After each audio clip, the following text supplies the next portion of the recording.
राजस्थान की सियासत में लाल डायरी के बाद अब जोधपुर के व्हाइट हाउस की एंट्री। हनुमान बेनीवाल के बयान से सनसनी। इधर मंत्री के बिश्नोई की सांसद हनुमान बेनीवाल को धमकी। राजस्थान की राजनीति में एक बार फिर गर्मा गर्मी देखने को मिल रही है।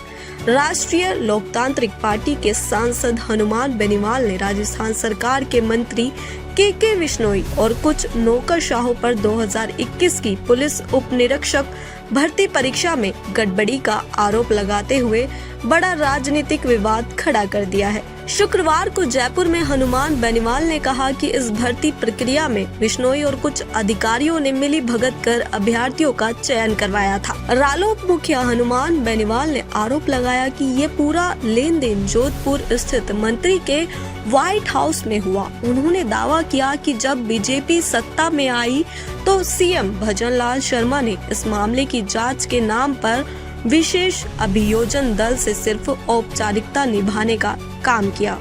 उन्होंने ये भी कहा कि मंत्री बिश्नोई ने मुख्यमंत्री को सरकार गिरने की धमकी दी थी, जिससे दबाव में आकर मामले को रफा दफा करने का प्रयास किया गया। ये व्हाइट हाउस है के बिश्नोई मंत्री का जोधपुर के अंदर, और ये व्हाइट हाउस इसलिए कहते हैं कि वहाँ हर तरीके की सुविधाएं उपलब्ध है व्हाइट हाउस के अंदर। और ये सोची का एक पूछताछ नोट है जो मैं आपको बताऊंगा। दो मेरे को लिफाफे मिले थे, एक सिग्नेचर का था, फिर एक व्यक्ति बोला साहब सिग्नेचर वाला अगर कर दोगे तो मेरी नौकरी चली जाएगी। तो उसमें तारीख सहित हर चीज, हर पूछताछ इस पूछताछ नोट के अंदर है, जिसमें फेरा इस पूछताछ नोट का, जिसमें महावीर सिंह अतिरिक्त पुलिस अधीक्षक, ये महावीर सिंह अधिकारी इसके अंदर ये कह रहे हैं जो ये 6 लाख रुपए मैंने, ये बता रही है आपकी मंजू ने, मेरी बहन मंजू ने हमारे पड़ोस में रहने वाले, ये संतोष कह रही है, एक छोटे लड़के अनिल को मोटरसाइकिल देकर 6 लाख रुपए देकर सम्मी को देने के लिए बस स्टैंड पर भेजा था। अनिल को बता दिया कि बस स्टैंड पर एक औरत खड़ी है जिसको रुपए देकर आ जाना। तब अनिल बस स्टैंड जाकर सम्मी को 6 लाख रुपए देकर आया था। ये 6 लाख रुपए मैंने के बिश्नोई से, जिसका व्हाइट हाउस है जोधपुर के अंदर के बिश्नोई का, एक मिनट दिखा रहा हूँ, रुकिए पहले मैं बोल दूं, लिए थे। के बिश्नोई मेरा पुराना परिचित है, वो लड़की कह रही है। इसके बाद मंजू ने अपने स्तर पर 5.75 लाख रुपए छम्मी को दिए थे। मैंने 2 लाख रुपए छम्मी को और दिए। छम्मी ने किसी दिनेश नाम के लड़के को लेने के लिए भेजा था। बाकी रुपए मैंने कहा ज्वाइनिंग के समय में दे दूंगी। ये जो एसओजी का ये है, और इसके अंदर आप ये तारीखें वगैरह सारी देख लोगे, एक बार ये देख लें आप सारा, जिसमें पूछताछ के अंदर लड़कियां कह रही है। और व्हाइट हाउस के अंदर ये कह रही है कि भारतीय जनता पार्टी के बहुत से नेता भी व्हाइट हाउस के अंदर आते थे के बिश्नोई के व्हाइट हाउस। अब व्हाइट हाउस क्यों नाम है, इससे आप अंदाजा लगा सकते हो कि व्हाइट हाउस किसको नाम दिया जाता है। व्हाइट हाउस तो अमेरिका के अंदर है, तो ये जोधपुर का वो व्हाइट हाउस है, वहाँ तमाम तरह की सुविधाएं मिलती है वहाँ, और जिसमें पूछताछ के अंदर लड़कियां कह रही है। और व्हाइट हाउस के अंदर ये कह रही है कि भारतीय जनता पार्टी के बहुत से नेता भी व्हाइट हाउस के अंदर आते थे के बिश्नोई के व्हाइट हाउस। अब व्हाइट हाउस क्यों नाम है, इससे आप अंदाजा लगा सकते हो कि व्हाइट हाउस किसको नाम दिया जाता है। व्हाइट हाउस तो अमेरिका के अंदर है, तो ये जोधपुर का वो व्हाइट हाउस है, वहाँ तमाम तरह की सुविधाएं मिलती है वहाँ। और यहाँ जो बड़े लोग बैठे हैं, अब एक दूसरा, ये आपने ले लिया इसका, ये हम आपको एक कॉपी दे देंगे सारों को, हाँ देंगे पक्का। ये आप इसको ढंग से जूम करके देख लें ये सारा। और ये कैंडिडेट है आपकी, इसमें संतोष, ये संतोष का है पूछताछ नोट। वैसे एसओजी का पूछताछ नोट चूंकि सिग्नेचर शुदा अगर बाहर आता तो उस अधिकारी की भी दिक्कत हो जाती, कई लोगों को हो जाती। इसलिए हमने कहा भाई तेरे भरोसे पे हम सिग्नेचर वाला नहीं दिखाएंगे प्रेस को, जो भी हमें मिला लिफाफे के अंदर, बंद लिफाफे के अंदर, तो ईश्वर कहीं न कहीं है और कई जगहों पे सही बातें लिखी भी जाती है। दूसरी ओर मंत्री के बिश्नोई और पूर्व बीजेपी अध्यक्ष अशोक परनामी ने प्रदेश बीजेपी कार्यालय में प्रेस वार्ता कर इन आरोपों को सिरे से खारिज किया। बिश्नोई ने कहा, हनुमान बेनीवाल निराधार आरोप लगाकर राजनीतिक लाभ लेना चाहते हैं। वे लंबे समय से युवाओं को भ्रमित कर रहे हैं और मेरे नाम का दुरुपयोग कर रहे हैं। उन्होंने व्हाइट हाउस को सफेद धन से बना बताते हुए कहा कि बेनीवाल को अपने बयान के लिए सार्वजनिक रूप से माफी मांगनी चाहिए। साथ ही उन्होंने कानूनी कार्रवाई की चेतावनी भी दी। तो भी देख रहे हैं पिछले कई दिनों से बहुत ही अनर्गल बयानबाजी नागौर के सांसद हनुमान बेनीवाल जी कर रहे हैं। मैं कहना चाहूंगा कि राजस्थान की राजनीति में हनुमान बेनीवाल जी सबसे उच्चनीय नेता है। उन्होंने हमेशा राजनीतिक जीवन में पाला बदलने का काम किया, उसमें वो एकदम माहिर है। अब क्योंकि पाला बदलते बदलते सब जगह रास्ते बंद हो गए, तो उन्होंने फिजूल की बातें करना शुरू किया। क्योंकि सुरक्षित पर कैसे बने रहे, राजस्थान का युवा संपूर्ण विश्वास के साथ में भजन लाल जी के नेतृत्व में, उनके इस कठोर कार्रवाई के नेतृत्व में संपूर्ण विश्वास में, तभी तो यहाँ पर तंबू भी खाली है। आज युवा उनका समर्थन नहीं कर रहा है। आज थोड़े दिन पूर्व, थोड़े महीने पूर्व जो उपचुनाव हुआ, प्रदेश की युवाओं ने, प्रदेश की जनता ने जो एक आशीर्वाद भारतीय जनता पार्टी को, भजन लाल जी के नेतृत्व को, हमारे प्रदेश अध्यक्ष जी को, प्रदेश के प्रभारी जिन्होंने कड़ी मेहनत करके सभी कार्यकर्ताओं को अलग अलग विधानसभा में लगाया, भी मेरे को भी खींवसर विधानसभा के अंदर पार्टी के निर्देशानुसार कार्य करने के लिए वहां पर भेजा। वहां पर इनके जो लंबे समय से राजनीति करते हुए तो इनके वहां के झूठ थे, पाखंड थे, उनको जनता ने भी किया। जनता भी उम्मीदवार की तलाश में थी और काफी लंबे कालखंड के बाद में इनको इनके इच्छा अनुसार नतीजे नहीं मिले। इनको वहां पर लंबे समय के बाद में, क्योंकि इनके लंबे समय से बोलते हुए झूठ का भी फांस हुआ, लोगों ने भारतीय जनता पार्टी के अंदर विश्वास दिलाकर कमल को वहां पर खिलाया। इनको ये बात काफी बुरी भी लगी और वहां पर चलते चुनाव में भी उन्होंने कई जगह संदेश भी भेजने का प्रयास किया कि यहाँ से निकल जाना चाहिए, अलग अलग तरीके के दबाव बनाने के प्रयास किए। लेकिन जब इनका कुछ भी नहीं चला, तब इन्होंने ये बदनामी की भी धमकियां दी कि आपको मैं बदनाम भी करूंगा, आपके खिलाफ मैं खूब सारे, क्योंकि ये इनके पुरानी आदत का हिस्सा है। लेकिन खींवसर विधानसभा के अंदर सभी, क्योंकि भारतीय जनता पार्टी का कार्यकर्ता ये आज से नहीं, सदैव संघर्ष से, जनसंघ के समय से हमारी जो संगठन की ट्रेनिंग है वही संघर्ष की है। मेहनत की वहां पर, मेहनत करके और वहां पर भारतीय जनता पार्टी के लिए पूरा कैंपेन किया और बहुत ही दमखम से चुनाव भी लड़वाया और चुनाव भी भारतीय जनता पार्टी के पक्ष में खींवसर की जनता ने आशीर्वाद भी दिया। और मैं कहना चाहता हूं, एक बात और भी जोड़ना चाहूंगा प्रदेश के युवाओं के लिए। वैसे युवा इनके ऊपर भरोसा करना धीरे धीरे कम कर चुके हैं, बंद कर चुके हैं, और वो भी आप और हम देख रहे हैं। लेकिन इनसे युवाओं को सावधान रहने की भी आवश्यकता है। हर समय अनर्गल बयानों से ये युवाओं को भ्रमित करने का काम बहुत लंबे समय से करते आ रहे हैं।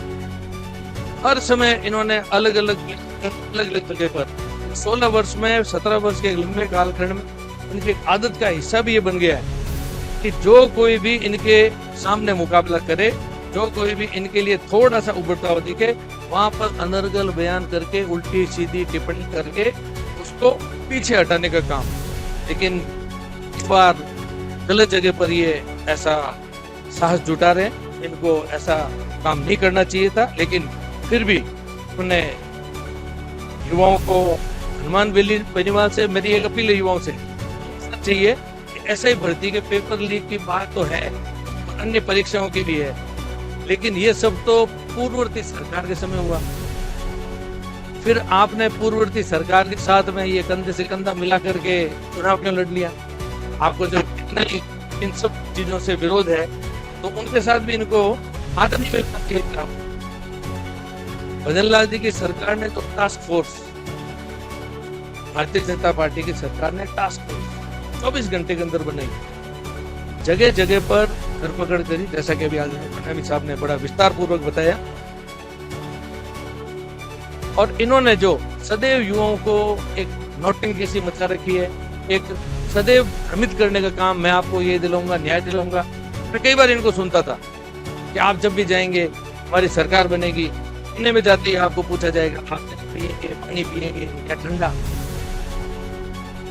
हर समय इनके हर बयानों को यदि आप मीडिया के कर्मी जानते हैं, लेकिन सिर्फ मीडिया के कर्मी नहीं, अब विपक्ष की पार्टी भी अच्छी तरीके से जानती है, हर व्यक्ति इनको समझ चुका है। लेकिन इनकी इस आदत की वजह से लोग शायद इनसे घबराते भी होंगे, लेकिन इनको भारतीय जनता पार्टी के कार्यकर्ताओं का स्वभाव अभी तक ध्यान में नहीं है। आने वाले समय में इनको इस चीज का भी पता चलेगा।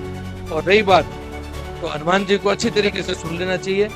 ओछी राजनीति चमकाने के चक्कर में जो जगह जगह मेरा गलत नाम का इस्तेमाल कर रहे हैं, ये जो व्हाइट हाउस का जो कल इन्होंने जिक्र किया, ये बहुत कड़ी मेहनत की 27 वर्षों में विदेश की धरती पर घूम करके भारत सरकार के द्वारा एक इनाम तय दिया जाता है। फ्लाइट की कमाई का ये पैसा उसने कमा करके वो बनाया हुआ व्हाइट हाउस है, उसके ऊपर इनको कोई भी टिप्पणी करने का अधिकार भी नहीं है। इनको सार्वजनिक रूप से व्हाइट हाउस के लिए माफी मांगनी चाहिए, लेकिन ऐसा ये नहीं करते हैं, तो उसके लिए भी सलाह करके, हमारे सीनियर से सलाह करके, और इसके क्या क्या इनको परिस्थितियां देखनी पड़ेगी, उसके लिए भी हम लोग कुछ विचार करेंगे। मजबूत से मजबूत कानूनी कार्रवाई की तरफ भी अगर कदम बढ़ाना पड़ेगा तो करेंगे। हनुमान जी निचले स्तर पर चाहे जिस किसी भी पार्टी के नेताओं के लिए गंदे और सभी शब्दों का इस्तेमाल किया है, खुद की उसमें ये शान समझते हैं। और महिलाओं के लिए भी टिप्पणी करना कितने हद तक सही है।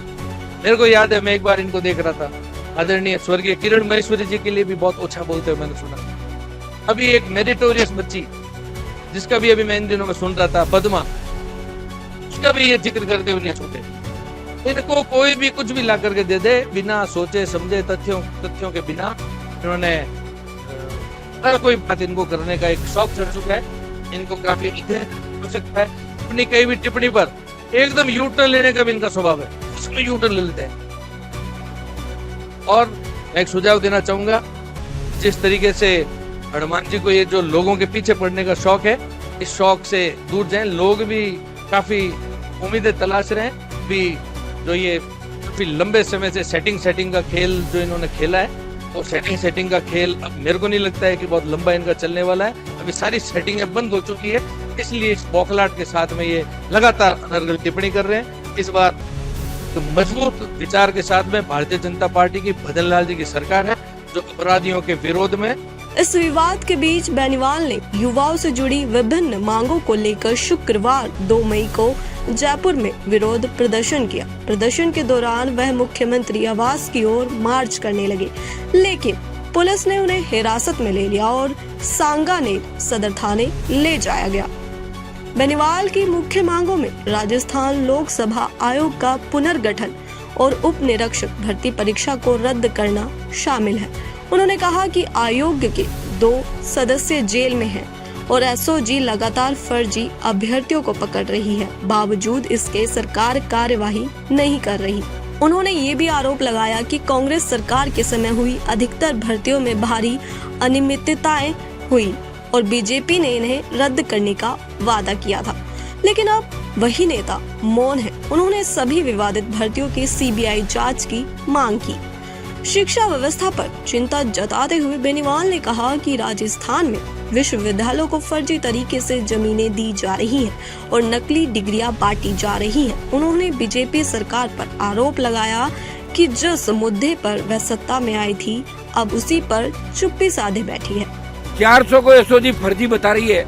एसओजी के अंदर भी एक कमरा है साइड में, जिसमें लेन देन का मामला चलता रहता है। आप आओ, आप लाओ, चलो आपको निकाल देंगे 1 करोड़, ये वो। मैं आपको 2-3 लोगों के नाम भी आने वाले समय सबूत के साथ दूंगा, जिसके अंदर बच्चे पैसे देकर उनको आए और परिजन बच्चे को तो गिरफ्तार कर लिया, परिजनों को मुकदमे से निकाल दिया।